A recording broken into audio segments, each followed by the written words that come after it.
That I am here tonight is a testament to the dedication of generations before me, women and men who believed so fiercely in the promise of equality, liberty, and justice for all. This week marks the 100th anniversary of the passage of the 19th Amendment, and we celebrate the women who fought for that right. Yet so many of the Black women who helped secure that victory were still prohibited from voting long after its ratification. But they were undeterred. Without fanfare or recognition, they organized and testified and rallied and marched and fought, not just for their vote, but for a seat at the table. These women and the generations that followed worked to make democracy and opportunity real in the lives of all of us who followed. They paved the way for the trailblazing leadership of Barack Obama and Hillary Clinton.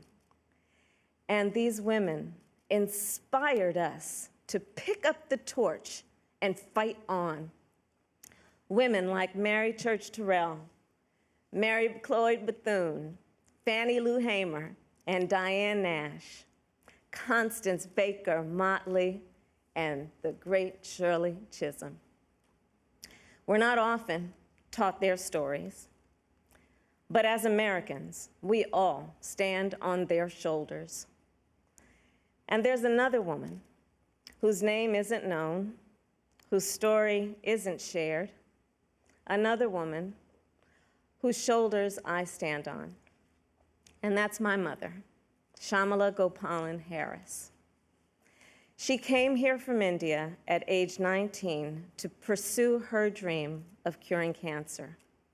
At the University of California, Berkeley, she met my father, Donald Harris, who had come from Jamaica to study economics. They fell in love in that most American way while marching together for justice in the civil rights movement of the 1960s. In the streets of Oakland and Berkeley, I got a stroller's eye view of people getting into what the great John Lewis called good trouble. When I was 5, my parents split, and my mother raised us mostly on her own. Like so many mothers, she worked around the clock to make it work, packing lunches before we woke up and paying bills after we went to bed, helping us with homework at the kitchen table and shuttling us to church for choir practice. She made it look easy, though it never was. My mother instilled in my sister Maya and me the values that would chart the course of our lives. She raised us to be proud, strong Black women, and she raised us to know and be proud of our Indian heritage. She taught us to put family first, the family you're born into and the family you choose. Family is my husband, Doug, who I met on a blind date set up by my best friend. Family is our beautiful children, Cole and Ella, who call me Mamala. Family is my sister. Family is my best friend, my nieces, and my godchildren. Family is my uncles, my aunts, and my chitties. Family is Mrs. Shelton, my second mother, who lived 2 doors down and helped raise me. Family is my beloved Alpha Kappa Alpha, our Divine Nine, and my HBCU brothers and sisters. Family is the friends I turn to when my mother, the most important person in my life, passed away from cancer. And even as she taught us to keep our family at the center of our world, she also pushed us to see a world beyond ourselves. She taught us to be conscious and compassionate about the struggles of all people, to believe public service is a noble cause, and the fight for justice is a shared responsibility. That led me to become a lawyer, a district attorney, attorney general, and a United States senator. And at every step of the way, I've been guided by the words I spoke from the first time I stood in a courtroom. Kamala Harris, for the people. I have fought for children and survivors of sexual assault. I fought against transnational criminal organizations. I took on the biggest banks and helped take down one of the biggest for-profit colleges. I know a predator when I see one. My mother taught me that service to others gives life purpose and meaning.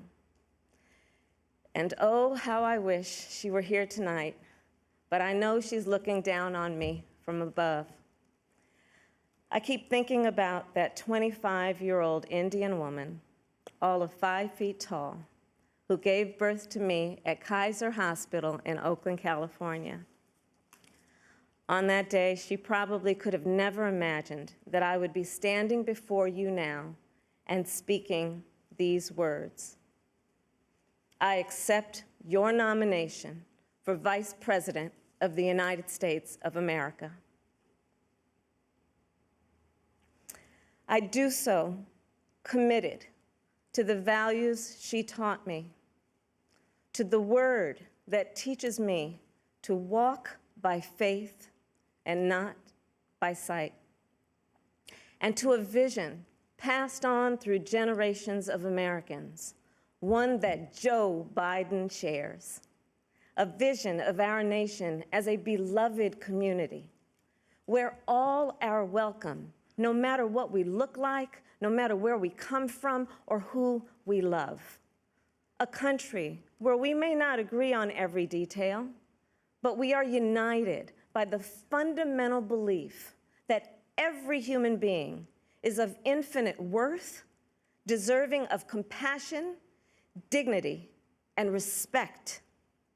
A country where we look out for one another, where we rise and fall as one, where we face our challenges and celebrate our triumphs together. Today, that country feels distant.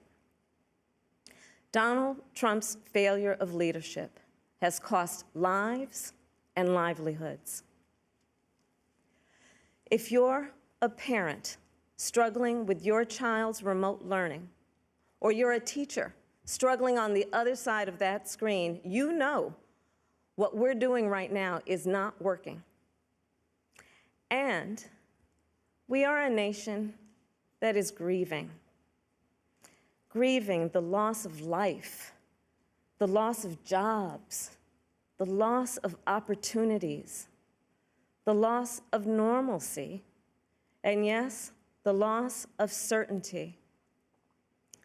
And while this virus touches us all, we gotta be honest, it is not an equal opportunity offender.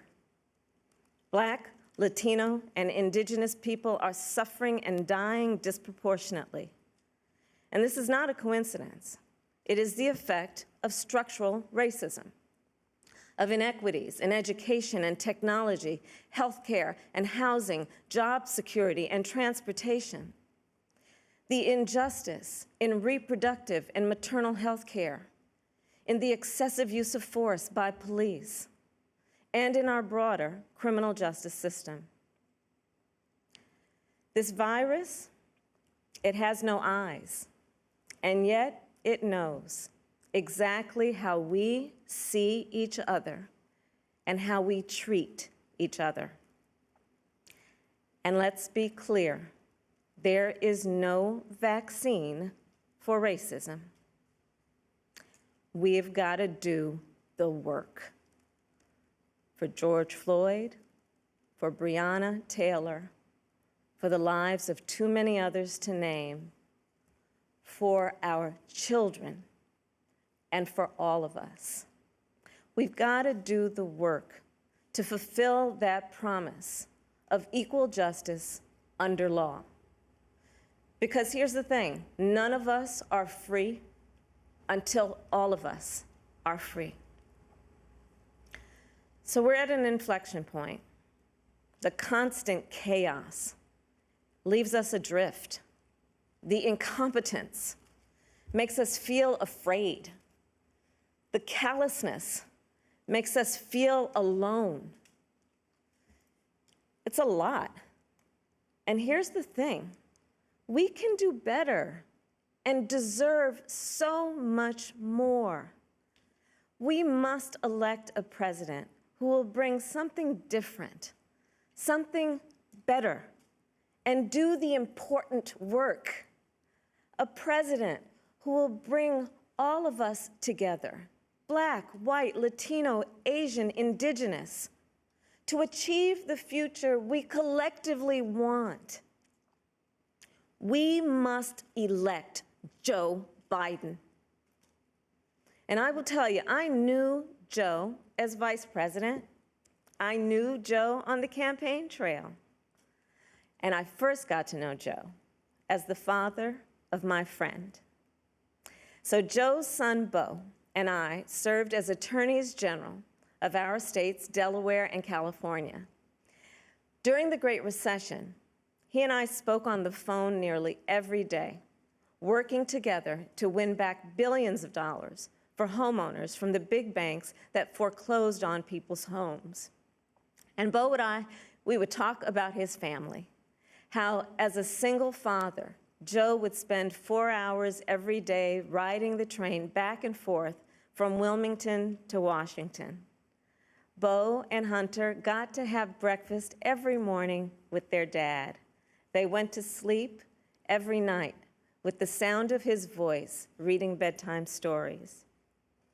And while they endured an unspeakable loss, those two little boys always knew that they were deeply, unconditionally loved. And what also moved me about Joe is the work that he did as he was going back and forth. This is the leader who wrote the Violence Against Women Act and enacted the assault weapons ban, who as vice president implemented the Recovery Act, which brought our country back from the Great Recessions. He championed the Affordable Care Act, protecting millions of Americans with pre-existing conditions, who spent decades promoting American values and interests around the world. Joe, he believes we stand with our allies and stand up to our adversaries. Right now, we have a president who turns our tragedies into political weapons. Joe will be a president who turns our challenges into purpose. Joe will bring us together to build an economy that doesn't leave anyone behind, where a good-paying job is the floor, not the ceiling. Joe will bring us together to end this pandemic and make sure that we are prepared for the next one. Joe will bring us together to squarely face and dismantle racial injustice, furthering the work of generations. Joe and I believe that we can build that beloved community, one that is strong and decent, just and kind, one in which we can all see ourselves. That's the vision that our parents and grandparents fought for, the vision that made my own life possible, the vision that makes the American promise, for all its complexities and imperfections, a promise worth fighting for. So make no mistake, the road ahead is not easy. We may stumble, we may fall short. But I pledge to you that we will act boldly and deal with our challenges honestly. We will speak truths, and we will act with the same faith in you that we ask you to place in us. We believe that our country, all of us, will stand together for a better future. And we already are. We see it in the doctors, the nurses, the home health care workers, and frontline workers who are risking their lives to save people they've never met. We see it in the teachers and truck drivers, the factory workers and farmers, the postal workers and poll workers, all putting their own safety on the line to help us get through this pandemic. And we see it in so many of you who are working, not just to get us through our current crisis, but to somewhere better. There's something happening all across our country. It's not about Joe or me. It's about you. And it's about us. People of all ages and colors and creeds who are, yes, taken to the streets, and also persuading our family members, rallying our friends, organizing our neighbors, and getting out the vote. And we have shown that when we vote, we expand access to health care and expand access to the ballot box and ensure that more working families can make a decent living. And I'm so inspired by a new generation. You are pushing us to realize the ideals of our nation, pushing us to live the values we share: decency and fairness, justice and love. You are patriots who remind us that to love our country is to fight for the ideals of our country. In this election, we have a chance to change the course of history. We're all in this fight. You, me, and Joe, together. What an awesome responsibility. What an awesome privilege. So let's fight with conviction. Let's fight with hope. Let's fight with confidence in ourselves and a commitment to each other, to the America we know is possible, the America we love. And years from now, this moment will have passed, and our children and our grandchildren will look in our eyes, and they're going to ask us, where were you when the stakes were so high? They will ask us, what was it like? And we will tell them. We will tell them not just how we felt, we will tell them what we did. Thank you. God bless you. And God bless the United States of America.